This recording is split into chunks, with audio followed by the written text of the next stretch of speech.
evening once again, and that means it's time for another Auburn Family Night. This is your show created by you, for you. You dictate what happens here. Anything and everything Auburn, if it's orange and blue, it's what we'll get into. Your comments, your questions, your calls, all coming up here right now.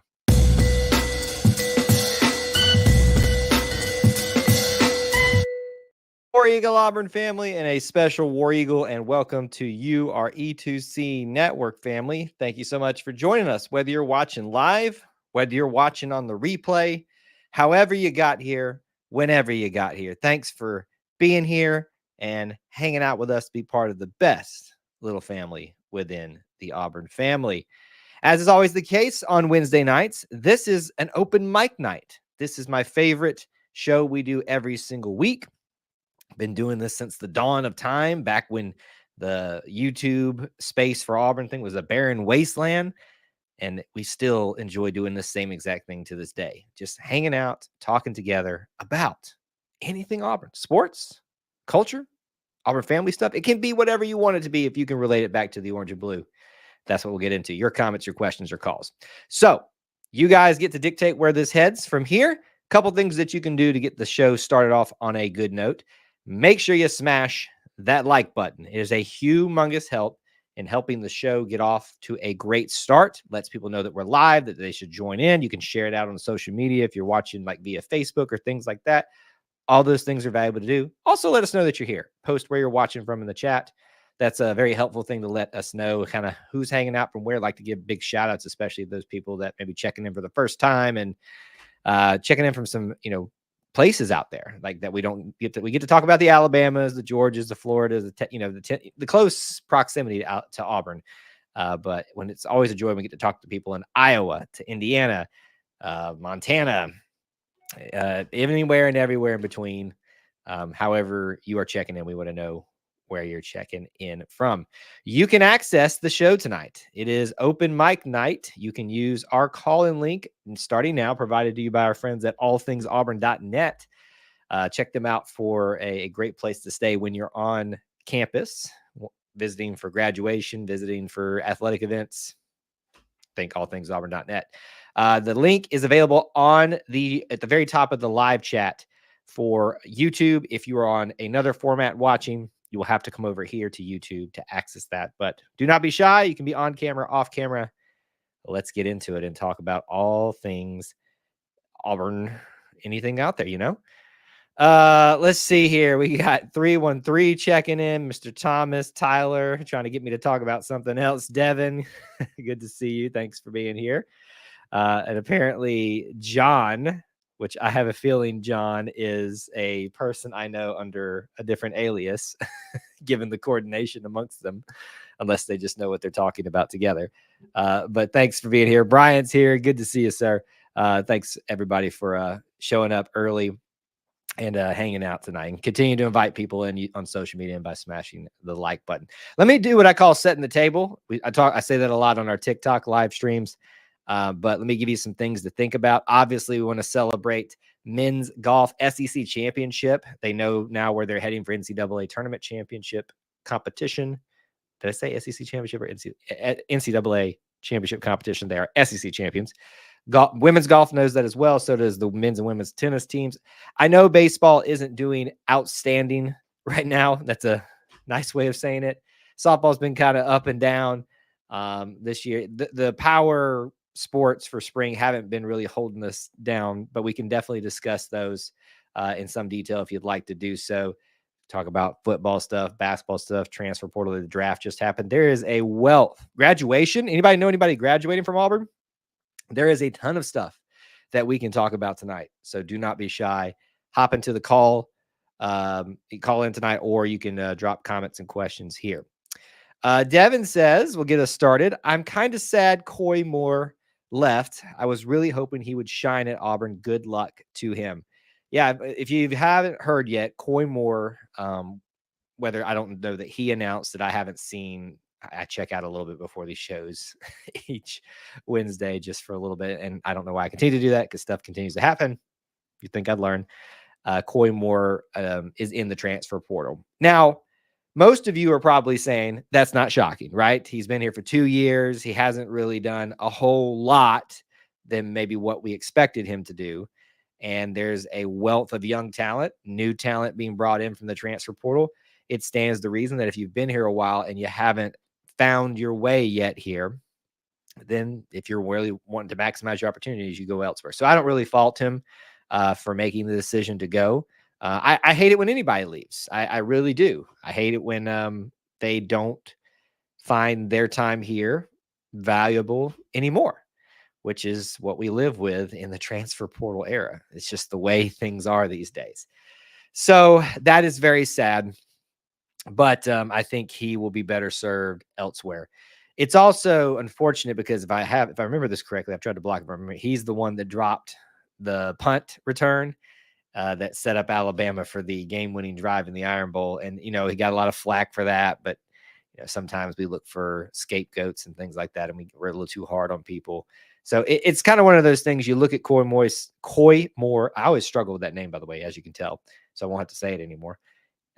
He's struggled to find his place here. Hasn't had, I would say, statistically and memory-wise, the best times here. So maybe a fresh start is what is best for him and for Auburn. We shall see. We shall see. Mr. Thomas continues to be quite generous. War Eagle, y'all, orange and blue till they put me in the ground. Orange and blue, it's what he do. Thank you, Thomas, for the super chat. Very much appreciated, sir. Looking forward to maybe talking to you tonight if you decide to call in anytime you want to. My friend Tyler wants me to bring up, what does that say about Bruce Turtle? If you missed a stream several weeks ago, it probably was like months now at this point, wasn't it, Tyler? I mixed up and called Bruce Pearl Bruce Turtle. I don't know. If I had called him Bruce Earl, maybe Bruce Twirl, but Bruce Turtle, like, how does that even happen? I don't know. You'd think I do this for a living. But unfortunately, I still don't know how to talk all that well. But here we are. Bruce Turtle will go down and live in infamy amongst some people here, namely Tyler and my cousins Ryan and Whit and all them. But anyway, I don't know what it says about him, but it says a lot about me that I mixed up his name and called him Bruce Turtle somehow. All right, what else is on y'all's minds? What do you want to talk about? What are you thinking about? What are you focused on right now? We are entering that time of the year where it is very few and far between in terms of big, solid, like current events topics. We are through A-Day and spring practice. The NFL draft is done.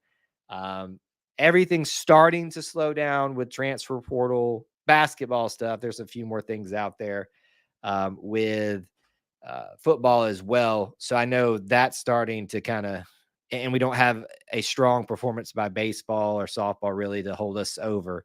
So I can see everybody's checking out for the summer as they tend to do.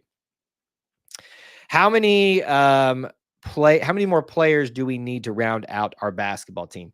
Well, it's a question that only Bruce can answer. But if you think about it this way, Devin, we lost 5 scholarship players effectively.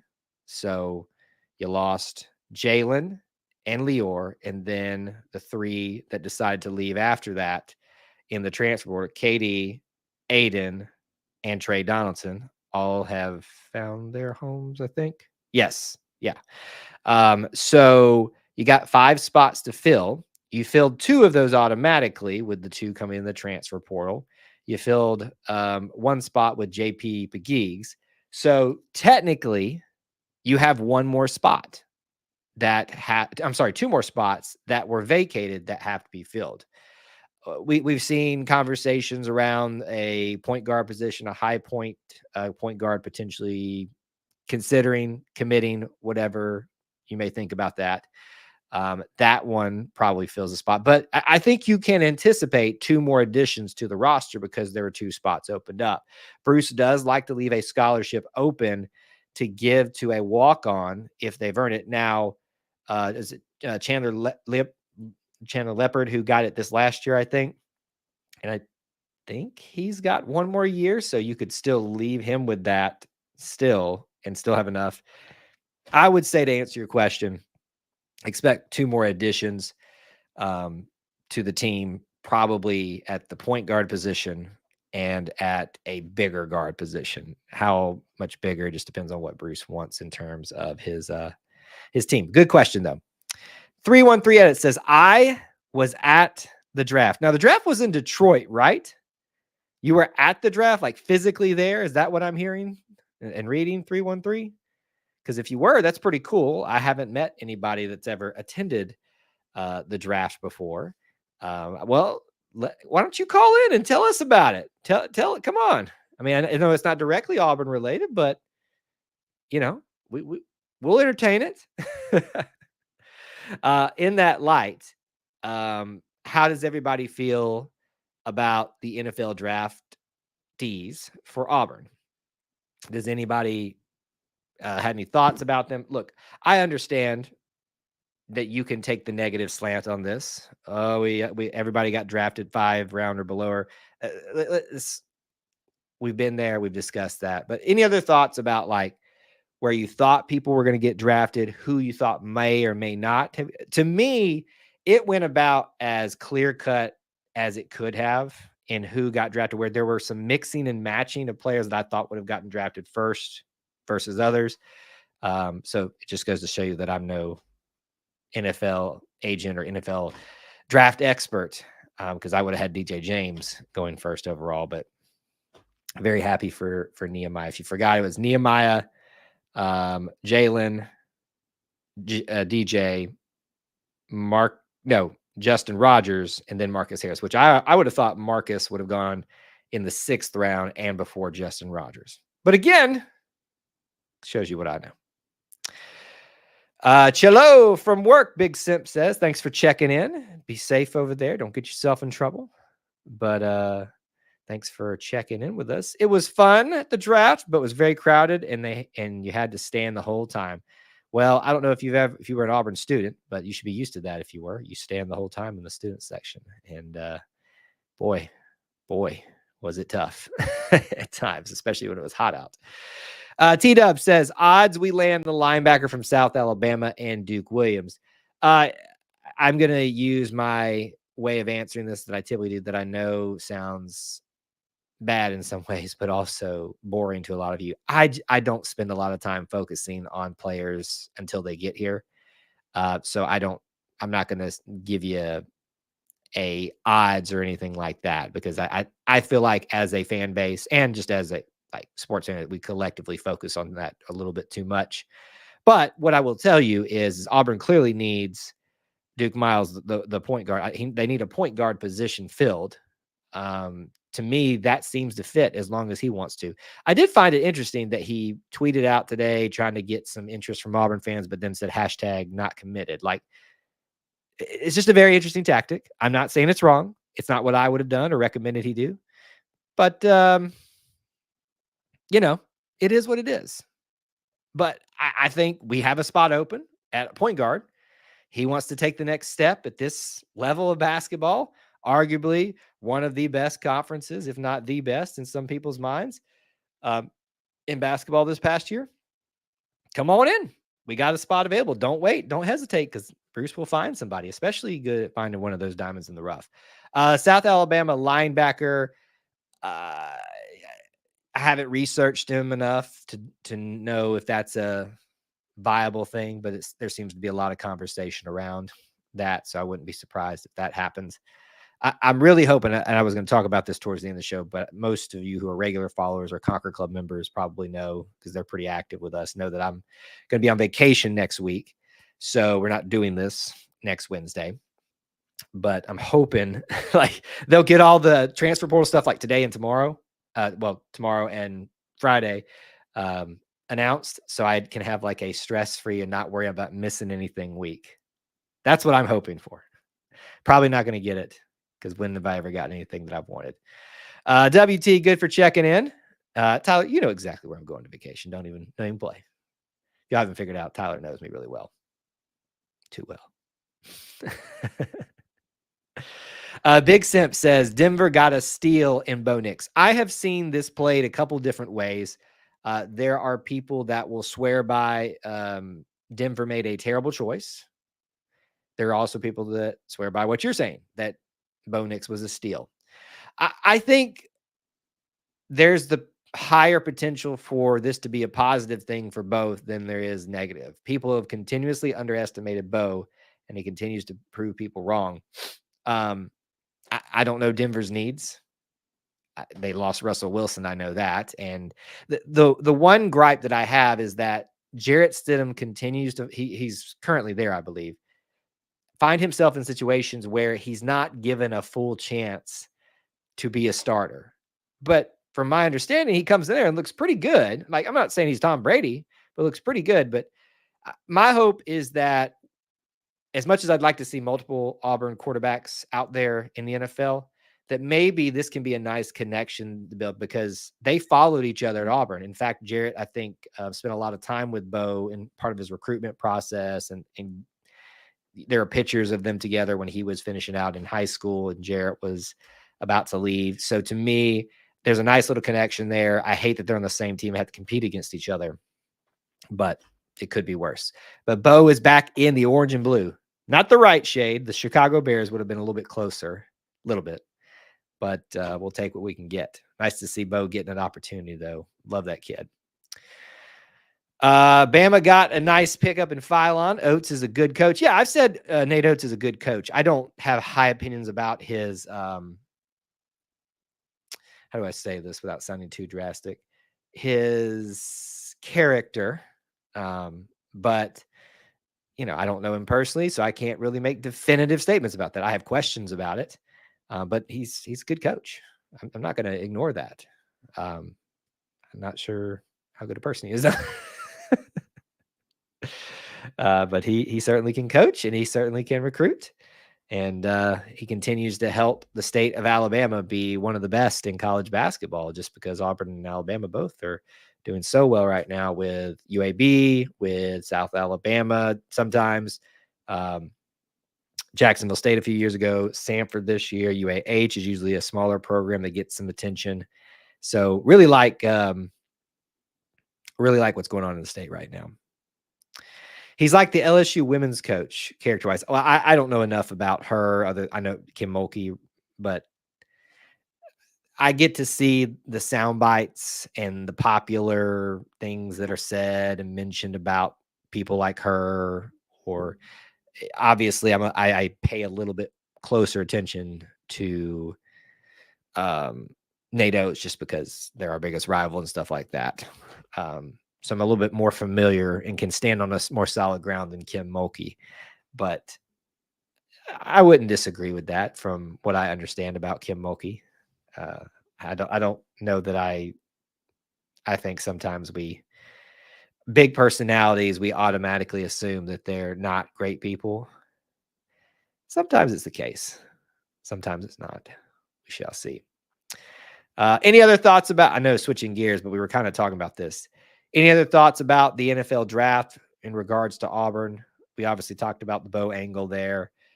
I gave you who got drafted. Several guys got picked up by, different teams for free agent deals. Others got picked up for mini camp invites. Elijah McAllister today got picked up by the New York Jets, and I believe he's from New Jersey, if I'm not mistaken. So that's a nice fit there. Really happy to see him get an opportunity because he seems like such a great guy, pretty good athlete too. And I think somebody who just came into Auburn from the transfer portal might fit that bill a little bit too, with maybe a smidge more perspective, ability, and showing out in the field. But Elijah McAllister was one of those guys that we brought in. I was so excited for what he meant for the chemistry and the leadership of the team. Happy to see him get his opportunity. So someone asked me this on I think it was a TikTok live stream the other day, and I can give you my take, but I'd like to hear y'all's too. So don't be shy. Let me know, who do you think is most likely to get drafted next year for Auburn in 2025? Who would you right now say is going to get who's a shoe-in, who's possible? Do you have anybody who you think's a dark horse to get drafted for Auburn? I started to think about this, and I think there's more possibilities than maybe people really want to think. You come off an NFL draft where there's not a lot of hype around it for Auburn. Nobody passed or higher than the 5th round. But maybe there's a lot of people that can find their way higher up into the draft. A lot of people right at the start, Jarquez.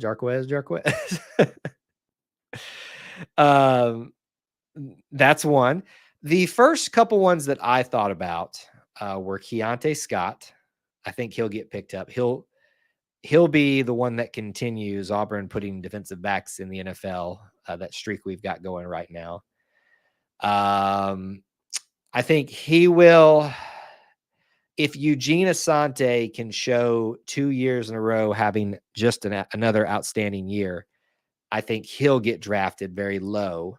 But I think that's two on the defensive side. Oscar Chapman will probably get drafted as a punter. I believe that.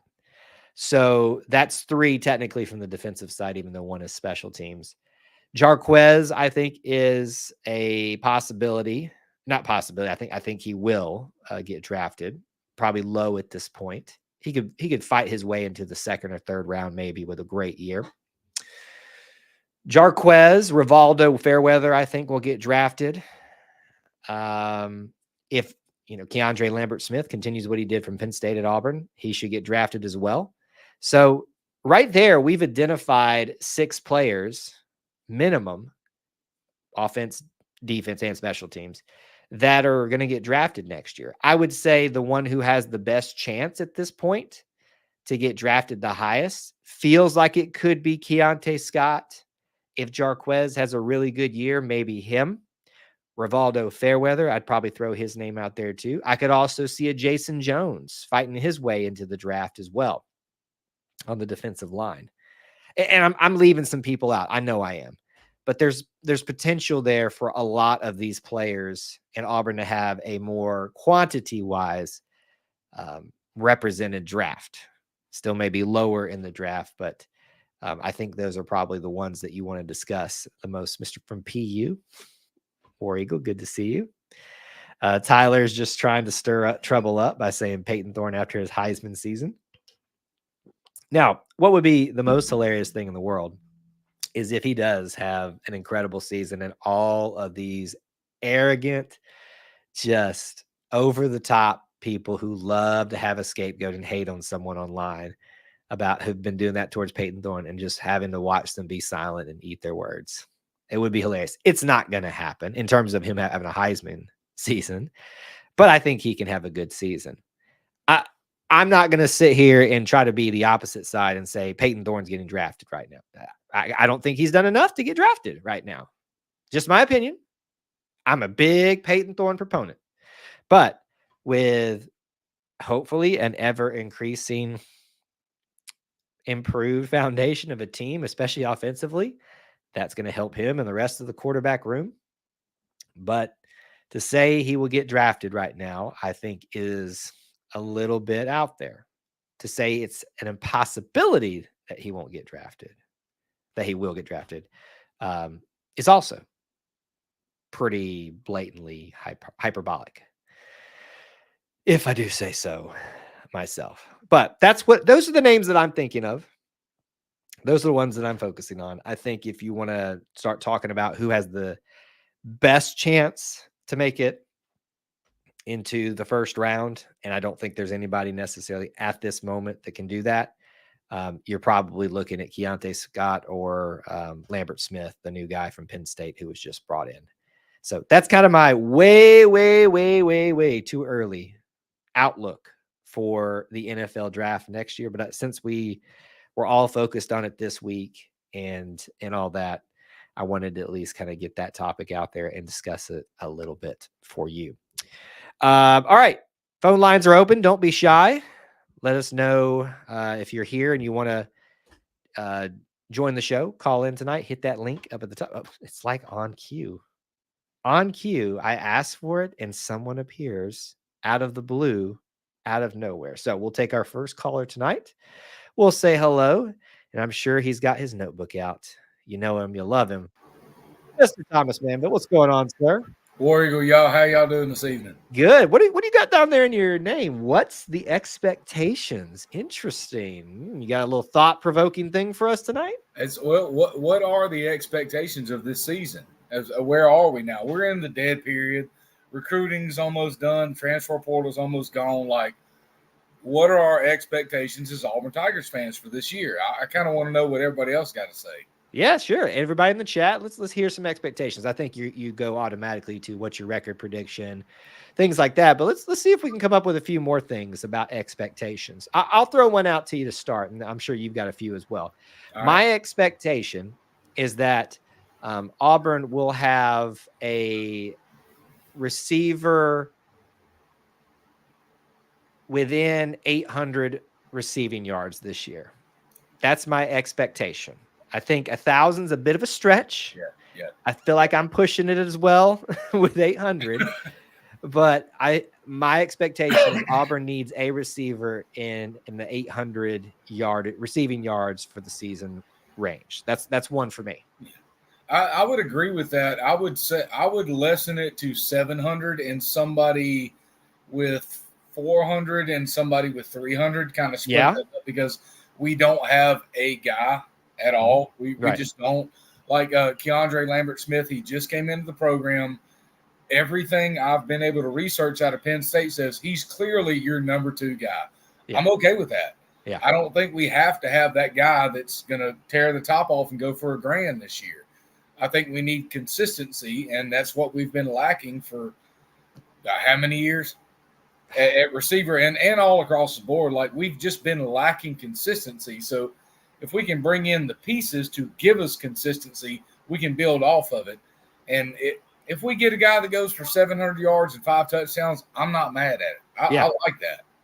Yeah, the important thing here is not to think, and that's where I should have taken it a step further, not so much the individual things, but what can the team do together. And so I like how you spread it out there, maybe a 700 receiver, a 400, a 300, and then you're going to have everybody else with their smatterings of receiving yards throughout there. Yeah.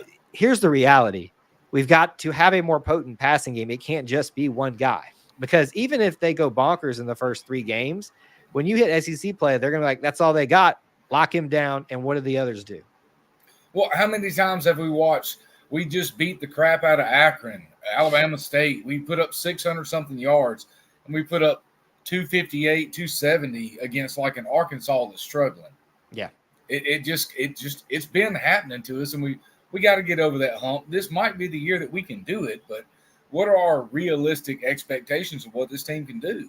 Yeah. Well, you hit me with one. What's an expectation you got for this year? I hate to dig up a horse again, beat it to death, and put it back down, but 7 wins in the regular season plus 8 with a bowl game is realistic to me. That's a good year for what Hugh Freeze is building on and what we're dealing with. Now, 9 wins with a bowl game is overachieving as far as I'm concerned. Mm-hmm. I like that. Yeah. I want to see us overachieve to a degree and kind of bring some excitement back in. And not say, oh, we built it in the portal, we built it over here. It's consistency. It's what Hugh Freeze has said since day one is we don't have the pieces here we need. We're going to pull some here, but he's sticking with Peyton Thorne. There was no clear guy in the portal that was going to come in and overtake him, learn the system, get ready to go, and take it over. There wasn't. They waited for it, but they weren't. There wasn't that guy out there. Right. So where are we at now? We've got to build pieces around him and the rest of the offense and the defense to get where we want to be. We're not fixing to win the national championship this year or next year, but we got a pretty good shot of being in the playoffs next year. Yeah, next year. Yeah. So let's hold off a year. But they said it when they got there. It's going to take a little bit of time. And I'm okay with waiting because I waited through however many years of Miles on and how many years of the tater famine, as everybody calls it. But shoot, man, I'm ready to win. But I know we're not going to walk in here and just take it out of somebody's hand and run away with it. Yeah. There are so many good programs in the SEC. 2 Let me ask you in particular, especially in the West, 1 in the East. Yeah. We're in a good spot. So if we can get a bowl win this year, I'm happy. Let me ask you this: something that you said during that. Hugh can walking in saying setting the expectations and saying, "Hey, it's going to be a little while." Do you think it was as bad as he thought it was? Like, I think he had some understanding, but do you think he walked in and found out that, wow, I inherited a mess? I think he walked into a really tough situation, and I'll kind of run it back now. Let's say Harsin never happened. Sure. Let's say Hugh Freeze rolled in immediately after Malzahn left in the COVID year. Yeah. So, like, in theory, let's say Malzahn survives COVID year. He goes 2021, and let's say he goes 7-5 and they fire him. Okay. So, Right. and then maybe Hugh comes in right then after that, or what have you. So, but yeah, go ahead. What you were saying though. I think he's in a much better spot because the program declined so far over a 2-year period. Just 2. Not like we won a natty and now we're tapering off. It was we won a natty, we tapered off, we played for a natty, and we continued to taper off. Then we got a new coach. He's won 73 games at Boise, and then it just went immediately. And we're going, well, this guy said, I've got the wins, I'm putting together the staff, blah, blah, blah, and it never worked. But I think if you'd have put Hugh Freeze 2 years ago, he would have said, look, man, this is in shambles. Almost the same way he did when he got here. Yeah. But he would have said the same thing, is it's in shambles. We don't have the pieces we need. We've got to build up through the high school ranks, patch here and there with the portal. And I think we would be in a much better position today than we were, 2 years ago. But that's just the way it works. This is college football, man. Money speaks, money talks. The almighty dollar runs the world, unfortunately. Mm-hmm. But I think had Alan Green not been a part of it and gone after Freeze, we'd be in a different spot. But we're not. So we have to take that with a grain of salt. We got to eat some crow. And where are we now? Yep. We went through 2 years of an absolute famine. We went through 8 years of ups and downs with some key wins here and there. But that's not Auburn football. That's not what we're used to. That's not what we want. We don't want to sit here and wait, but we're forced to be patient as fans. And in your case, alumni, we're forced to be patient right now. And it's awful. It's terrible. I don't like it one bit. Yeah. But we don't have a choice. So when Hugh Freeze comes in and says, look, I've won everywhere I've ever been, but I don't have the pieces to win right now. I'm sorry, y'all. Take that for what it is. He's telling you the dang truth. Yep. And I think people still refuse to listen sometimes. We can say a lot of bad things about Harsin, and a lot of them are true. But what I will tell you is, except for the very end, he told you exactly how things were, like how he felt about them. So I do value that about him. And I think Hugh also has that about him, that he's very honest. He's even said, I think in a few press conferences, like he looks over at his essay and he's like, I don't know if I should say this, but he's just being, transparent and saying, guys, this is what we're dealing with, man. And if you want me here to fix this, you're going to have to give us some time to figure this thing out. Right. It's just the reality. I was watching a Locked On Auburn podcast with Mr. Blackerby earlier today. He brought up a really great point, or him and Daryl Dapperts did a really great point today, that everything that went wrong with Philip Montgomery and his offense, Hugh Freeze had every opportunity to sit up and say, nope, I defend him. Nope, I trust him. And he never did, because Hugh Freeze is an honest man. Yeah. He's not going to come out there and lie to you and say, we're fine. We'll get it fixed next week. He never once came out and said, nope, Philip Montgomery is the guy. And I remember at A-Day last year, you and I were standing beside each other. Philip Montgomery walked by, and that dude had the meanest look possible on his face. Yeah, he didn't look like he wanted to be there, even though I wanted him to be there. I'm sure you did too. But he just didn't look like he wanted to be there. He just – something about it just felt off as soon as he walked by. Yeah. And you were standing – now it's raining and everything. I was about to say, to be fair, I don't think it's miserable anyway. Yeah. But – look, he never once come out and defended that man. He never said, look, this is the guy. We're going to get it straightened out. It's no problem. He never said it.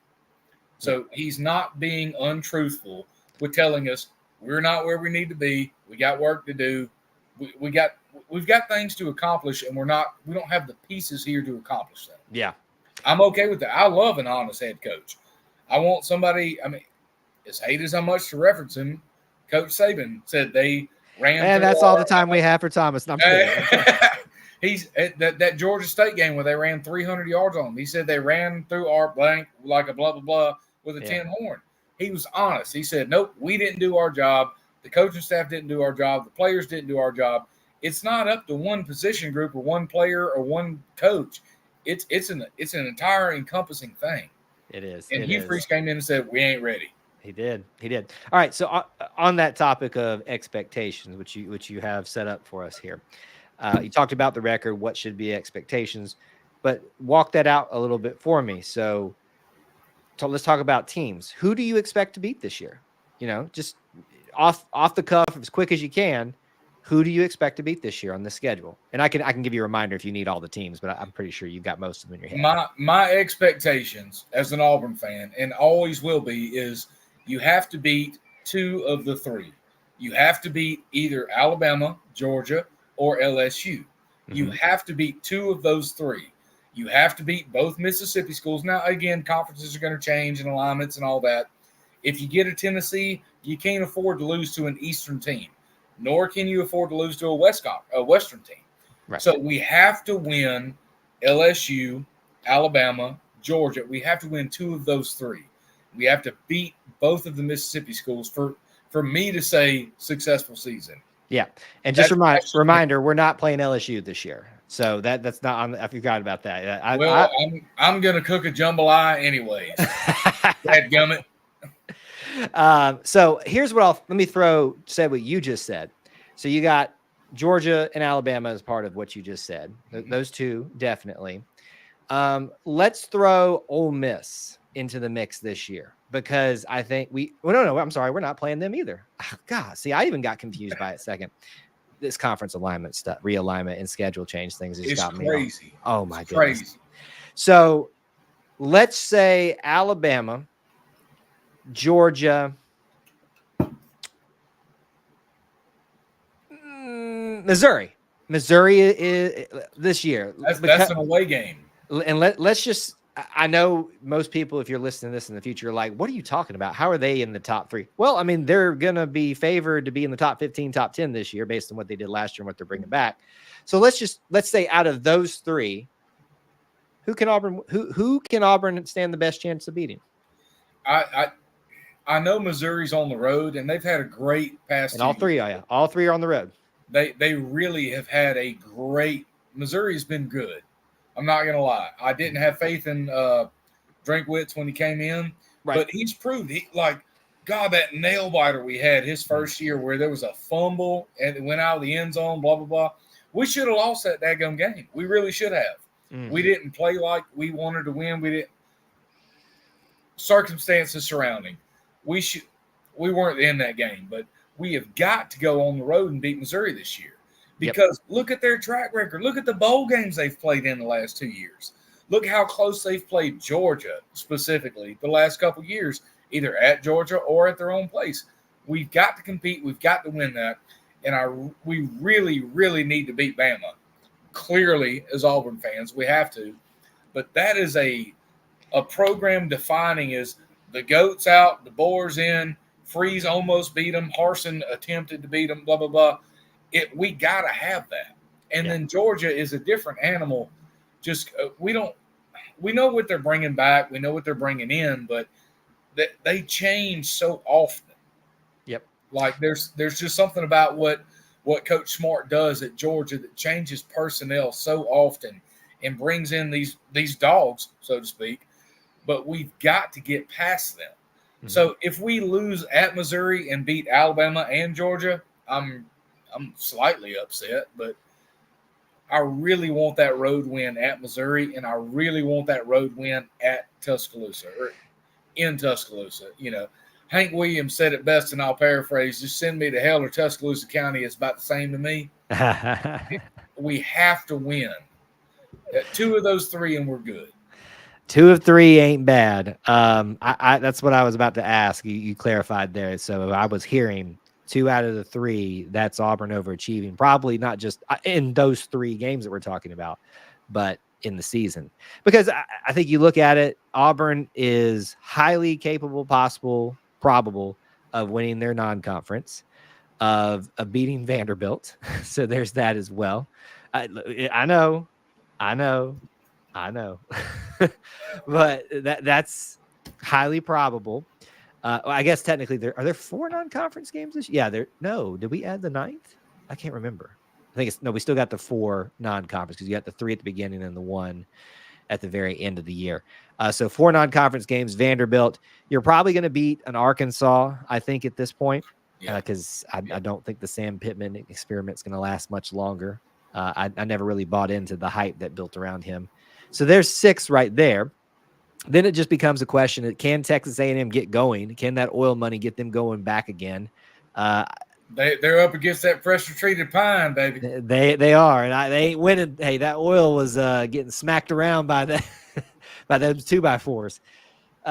They slipped and fell in an oil puddle. They did. So I feel like Auburn and Texas A&M right now would probably be a push. You're looking. I'm thinking of the schedule. Oklahoma is probably a push at this point too. Not because we have to win that Oklahoma game. Oh, you're saying have to? Okay, we have to. We absolutely have to. When Oklahoma shows up in Jordan-Hare Stadium, we have got to drag them out, whoop them 2 red cheeks. There is no doubt in my mind. We have to have that one. And is like this a 2-point win makes me upset? 15-point win, I'm good with it. Is this animosity to our house? Is this animosity because of 2004? No, this is animosity because I got Oklahoma family. Oh, now we understand. What's going on. I got you. Now, they are a historic program. Yeah, and they just signed up to be one of the big boys. That in the early 2000s, 90s, 80s, Oklahoma was the big boys. This is the SEC. Come in this house, prove you can win. Right. And I want to drag Texas out. I want to drag Oklahoma out. I want to drag Missouri and Texas A&M out because I don't believe they belong here. This ain't Southern football. You talking about y'all got deserts and stuff. Get out of here. Get out of here. And y'all Wheatfield, and such. We cook barbecue down here.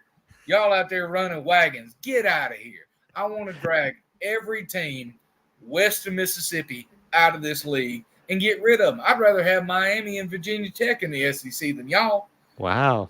Miami and Virginia Tech. And just for the record, I don't want to upset nobody. I can't stand Texas. The one time I went, all they ever talked about is how much better they were than me. So, gone. I want to drag Oklahoma and Texas A&M every chance we get. No, wow. Just no, not holding back at all. I can't. I'm an honest man. Some might call you Harson if you were that. I'm kidding. All right. So maybe to round us out here, we've been talking expectations. How many yards as a final expectation? How many yards per game can Auburn's defense? How much? Let me slow down, Kyle. Your expectation of Auburn's defense's yardage allowed per game this year to be successful. To be successful, mm-hmm. I don't think we can allow more than 325. Okay, give or take yards a game. Yeah, if we give up a 400-yard game, I think our defense is gassed, and our brand new offense trying to figure things out doesn't have what it takes. Yep, I'm just being realistic in my mind, but we have got to throw for 2,200 to 2,400 yards this year, and we need multiple rushers to go for as a total. We need at least 18 to 2,000 yards rushing. Like, we need a 1,000-yard rusher. We need a 700-yard receiver. We need a Rivaldo Fairweather that can bring in 500 yards and 4 touchdowns. Yeah, we need Jarquez Hunter to run for a grand and bring in 10 touchdowns. We need Peyton Thorne to, if his plus or minus on touchdown to interception is 50%, I don't think we're successful. Oh, really? I really, if he throws If he throws 10 touchdowns and throws 5 interceptions, you say we're not successful. I don't think so. Now, Okay. I'll take that further. Let's say he throws 20 touchdowns and 10 interceptions. I still don't think we're successful. Yeah. If he throws 22 touchdowns and 6 interceptions, I'm happy. I'm good with it. Maybe 8 interceptions, but I don't think that we can sustain what we need to with him being a 50-50 touchdown to interception ratio, or just with our passing efficiency. Yeah. If our passing efficiency is not over 57%, I don't think we're successful. Well, there you go. We hit every aspect of it, I think. Offense, defense, record, teams we actually might beat. So, as always, when we get together with Thomas, you bring us to school, sir. And you didn't even break out the notebook this week. So, nope. We can still be taken to school by Thomas. Buddy, it's always good to talk to you. And thanks for calling in. War Eagle, y'all have a good night. War Eagle Thomas. All right, good to hear from Thomas. If you guys want to call in, please do so, and use the link up at the top. If you're not watching on YouTube, you'll have to come over here to use it. I'm still waiting on some of my I don't know if y'all have ever ventured over to TikTok. Leave the politics out of it, okay? Just you do what you got to do as a creator. We got some very rowdy Bama fans over there that like to act tough and say they're going to call in, and they never do. How is that possible? We did have a Auburn fan from TikTok come over and call in before, and he told me he was going to call in tonight, and I haven't seen him yet. So we'll see if he gets in before we're out of here this evening. Oh, right on cue, our next caller. So it's one of our regulars. Let's go ahead and say hello to him. Mr. Kevin, how's it going? Hey, War Eagle. How you doing, buddy? How you doing? I'm doing well. What about yourself? How about the wide receiver we got? Keandre Lambert-Smith? Yeah. Hey, you feeling good about him, huh? He might score 21 touchdowns. He might. There's always a possibility. You might be stepping out a little bit there. But, hey, there's always that chance, right? Yeah, I hope we get KJ Lacey. I know you've been saying that for a while. I don't know that I see that happening. It's always a possibility, but I don't know that we're. How about that Auburn Henderson? You think? And Ivan Henderson is already with Penn State. Now, that doesn't mean he can't flip and come over to Auburn, which we've seen some people make that decision once Auburn started getting going a little bit better. Yeah. But I wouldn't expect him to come over here. I think he will come. You think he will? Well, I need you to get on the horn with him and start pitching your case to him. Tell him you don't need to go up there to Happy Valley. There ain't nothing happy up there. It's happy. Yeah, I need to go his high school. Tell him that. Yeah, you definitely should. How about Eric Winters? How about him? What about him? I think he might come too. He might. We got a lot of players that might come. Okay, so there's a lot of people that might come, but it's the question of will they end up at Auburn?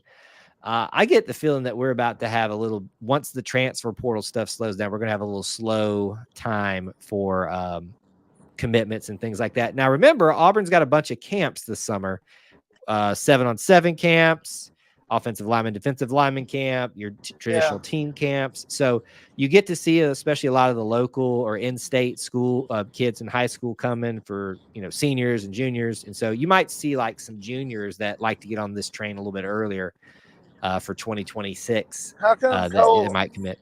How come Cole Moore transferring?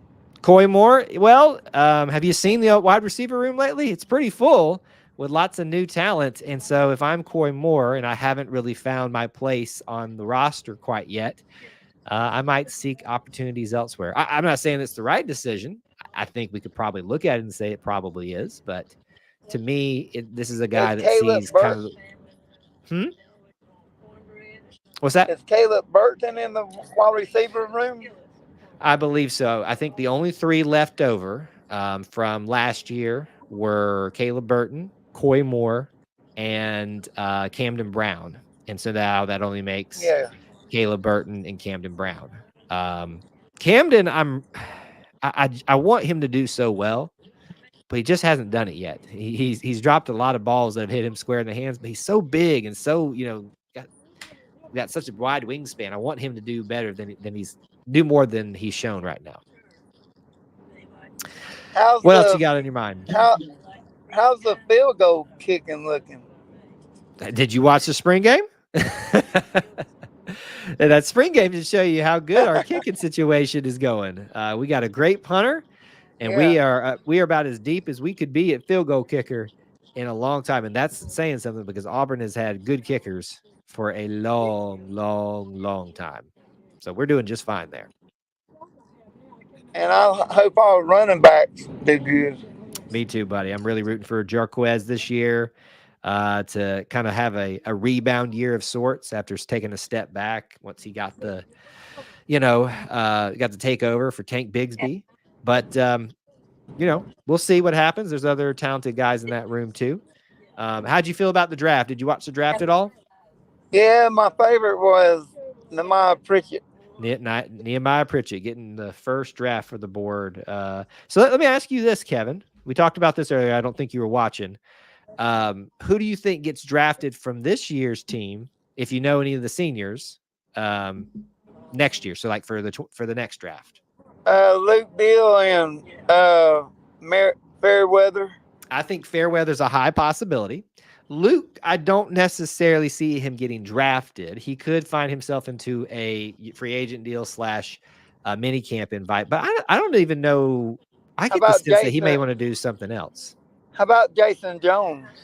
Jason Jones, I think, has got a shot. I think he's going to have a bigger year, but potentially. Like an Auburn show. I can hear it in the background. Yes, we are an Auburn show. All right, Kevin, give me one more prediction for the NFL draft next year to close out our time with you. Jaquez will go first round. Well, I would love for him to go first round. I don't think he's there yet, but if he has a Heisman type of year, he might. But that's he might score 27 touchdowns. He might. He definitely might. If we do that, I will be dancing in the streets with you. I hope our baseball team beats Ole Miss this weekend. We really could use it. We need something in the spring to get us going. So, hey, what's wrong with Bobby Pierce and Ike Irish? I actually haven't been tuning into the games as much lately. I know Bobby's been injured a lot this year. I wasn't aware that Ike was struggling a little bit too with an injury, but I know Bobby's been struggling to get back from some stuff. So yeah, it's just a year of bad luck is all it seems to be, and every once in a while those come around. Softball girls play Alabama tomorrow. They do, and then they get to host the SEC tournament. Kevin, it's always good to talk to you, my friend. Thanks for calling in, and hopefully we'll hear from you. Remember, I'm not here next week, Kevin, so don't try to call in. Okay. But War 2 Eagle. weeks from now, War Eagle. Bye. Excuse me, guys. Oh, I was holding that one in. All right. Sorry, as I choke on my words there. You guys can call in too if you'd like to, just like Thomas and Kevin just did. Don't be shy. Let us know that you're here. Hit that link up here on YouTube, and we'll talk to you. Some of y'all that haven't called in before, Neil 313. It's time. It's time. Pull that Band-Aid off. It's not that bad. I promise. Don't have to be on camera. You can do it. What else do y'all want to talk about that or talk about? I see there's a conversation going on about barbecue in in the chat. Does anybody have a favorite Auburn barbecue place? Not to have preferential treatment, but pour one out for Mike and Ed's that used to be right across the railroad tracks as you're leaving downtown Auburn. Oh man, that sweet tea was so good. That hickory barbecue sauce was so good. They had them curly fries to go with that pulled pork plate. Didn't get much better than that. And I had really hoped that we had conversations with them for a little bit about kind of partnering up, but those really didn't amount to much, as you can tell, since they're not in business. The Auburn one is not in business anymore. I think they may still be in business in other places, but was really sad. The only one I've been to is Moe's, and it was pretty good. Moe's I have been to, and yes, that was very good too. It just took me forever to get my food because it was game day, and I was an idiot going there on game day. But that was some good food. Trying to think of other barbecue places I've been. I know I've been to a bunch. I probably need to venture out a little bit more and try a few. Big Simp, not a, it's not really Auburn related, but good try though. Y'all can talk about it in the chat though.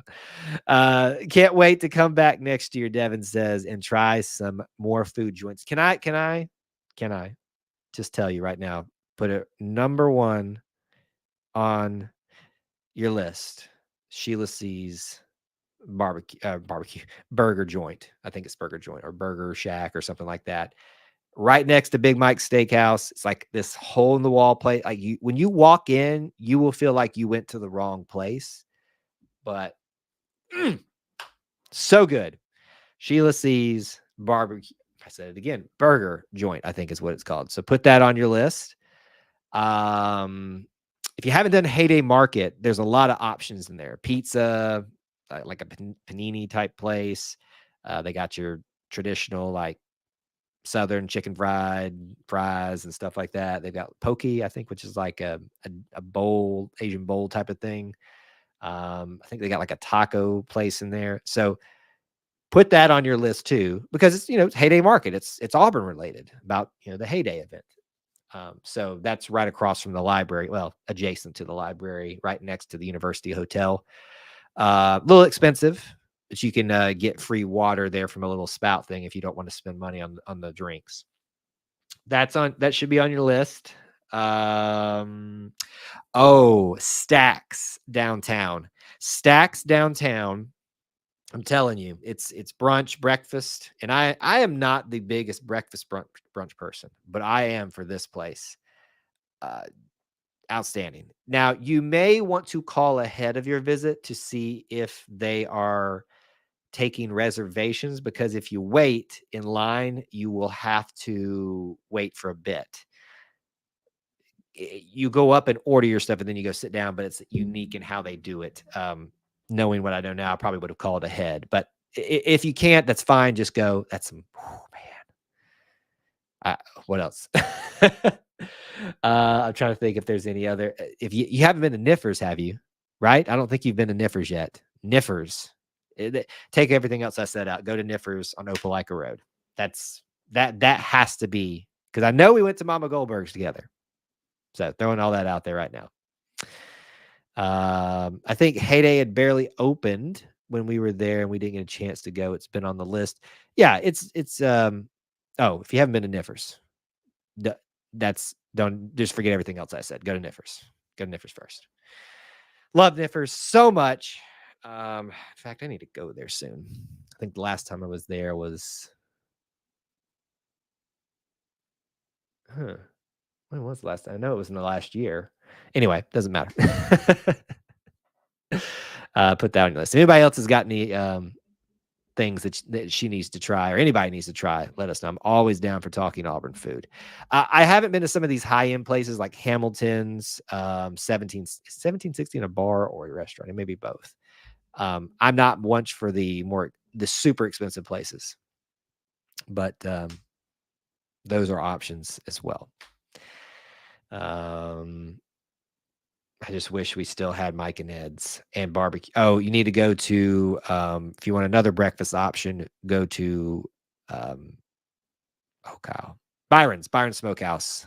And I think they're starting to, did they say they were going to do lunches again? Maybe not. They used to do breakfast and lunch, but now I think it's become just a breakfast brunch place, but it's like your mom and pop place. Byron's on Opelika Road as well. Not as far down Opelika Road as Niffers, but that has to be a stop for you as well for good old country cooking of the breakfast sort. We got this. I love when we get to talk Auburn food, and you guys gave me the excuse to talk about it as I fling the things around because I'm so excited about it. All right. We are about 5 minutes from 9:00. We'll probably wrap up there, but if you guys have some more comments, questions, I can take like another call. If anybody wants to hit the link and call in real quick, I'll leave it up for a minute. Some reminders for you. I've talked about this on and off throughout the stream a little bit, set it on some of our other like TikTok live streams that we've done. I'm going on vacation starting Saturday, and that means the E2C network, Saturday to Saturday, E2C network content will be on the limited side. I'm hoping to get some maybe videos, topics and stuff put out for you to debut at certain days and times, and I'll try to keep our Conquer Club people a little bit more informed on that if that ends up happening, to release while I'm gone and things like that. But do not expect a Sunday Auburn Experience show, and also do not expect a Wednesday night show next week. Now, heaven forbid the biggest news breaks. I will find somewhere to go, and I don't know what that would be. We got the Nike news. We got what would be the biggest transfer portal news. I will go somewhere and like put the phone in front of me and we'll talk for like 10, 15 minutes about it. But my goal is to vacation, to take some time off for a little bit. But if there is things to discuss, you'll see us interacting a little bit on social media, but not too much. Just want to set the expectations there. So when you see what do you see that we've been doing? Why are they silent? This is why. Typically, I've taken this like vacation like February, March, but we pushed it to May this year, which it's gonna get a little warm. That heat just suddenly rolled in here, and I realized it today when I was walking around my hometown, not hometown, my town where I live. Auburn's always home. I was like, summer's just about here. It's a little warm out there today. I want y'all to think about that. They are predicting that we are going to have one of the warmest summers ever, and no, it's not because of climate change. Not to get political, but let me just say, as someone who has an authority to speak on this, because I am educationally, I have an education based on science. The stuff that they push about that is just, it's very disingenuous. But anyway, besides that, you are just going to have a hot summer. Thus, you are going to have a hot August and a hot September. I hope I'm wrong. I hope they're wrong. But right now, those first 5 games, y'all better become ready to get burnt and scorched and sweat. I know I am. If we can never have a 5 game in a row home day, a home schedule in a row, I'll be happy. There is some great things about playing 5 games in a row at home, but in October, in November, that's when it's great. Not in September. I would personally, I would rather us not play a single home game in September until maybe the end, in lieu of us playing all the games in October and November in Auburn. It would just be it would just be amazing. So that's my PSA for all of you out there that are planning to come to games this fall. It's gonna get a little warm, and doesn't mean it's not going to be exciting. Doesn't mean it's not going to be fun. It's just going to be warm. Now that the Iron Bowl is no longer on CBS, what is the likelihood that it is at night? Well, so that's the thing, isn't it? Most people will tell you that the big money tends to be during those midday games, which is why CBS wanted it. It's not just CBS was being CBS and wanted it there. That's where you'll see a lot of the bigger games happen. Now, there is something to playing at night. Auburn has played at night under the when CBS was a factor, when ESPN got it instead of CBS, was very rare. I get the feeling that the CBS not being a part of it is not so much a factor in whether we play at night or not. It's a factor of what both teams are doing. If either Alabama or Auburn are highly ranked, I think it will be midday. If they are both struggling / just having mediocre times, you might see it get pushed to a nighttime game on ESPN. I don't know. I mean, on just ESPN at night. I know it could be ESPN or SEC Network or whatever. I don't think the Iron Bowl will ever not be on ESPN or ESPN2. It's going to be on one of the primetime things. Had no clue that we don't play Ole Miss as well. I knew LSU. Make it a little easier, I guess. Does it? Oh. You got Oklahoma. That's not going to be much easier. There's been a lot of discussion the past couple weeks about some things around this. What, Thomas? Oh my goodness. What are you doing, sir? Another super chat. Thank you, sir. Thank you for that. You're too generous, way too kind. My goodness. Hashtag E2C for life. I always figured the night games were more popular. And see, this is a good point, Devin. That makes sense, right? I think that, but clearly CBS, they're a big company. They do that way for a reason. Now, maybe they were just stuck in their ways. I don't know. I don't think so. I don't think they would be that arrogant if it would make them more money to do a night game. But maybe it will be. I don't know. The other thing, too, is you kind of want to spread out, the big games. Fox has kind of made their name known for the big noon game, being their headliner from the Big Ten was going to play at noon. As much as I know that those people hate that, probably, it has kind of carved out for them, which means that's opened up big time slots for like the ACC. Pour one out for the Pac-12, the Big 12 and stuff at night. And so the SEC just kind of, the big game for them was always in the middle of the day. Will it change? Maybe. Only time will tell. Apologizing for hating Texas to Devin. I just didn't have time there. A good time there. My wife actually would agree with you about not liking Texas a lot for a variety of reasons. Yeah. I have very few qualms with the state of Texas, other than it's just too far away for some things that continue to happen in my life. But other than that, nothing too bad. All right, final thoughts, questions, comments, derogatory rebuttals. Get them in now. I would say stay tuned. Ooh, thanks again for the super chat. I didn't mean to click it again, but it brought it up, so thank you.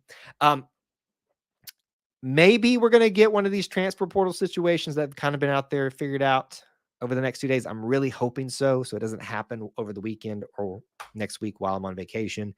If it does happen, unless it's just some earth-shattering news, you probably won't see a live stream with us, but stay tuned. The best way to keep up to date with us, 2 things to keep in mind. Follow us everywhere. Here on YouTube, Facebook, Instagram, X, TikTok, podcast, all of it. You got to follow all of it to get the full Auburn experience. Here's the other way. If you want most up-to-date inside stuff, join the Conquer Club. Hit the join button down below here on YouTube. Or the best way you can do it, to be the most efficient way for you to get everything that you can get out of the Conquer Club, is by joining via patreon.com/E2C Network. $1 a month gets you in the door, helps keep the lights on here, and you get some interaction with some of these fine folks that you see here that are part of the Conquer Club. So don't miss out on that. Folks, I think that is it. I think we covered it. I'm going to miss you guys next week. Do not fear. E2C Network will return once we get some rest, relaxation, recharge, ready for a busy, busy summer. Got a few things planned for the summer that I hope we're going to kind of get around to, and excited to start recharging those batteries for yet another Auburn summer, which will lead to another Auburn athletic calendar year.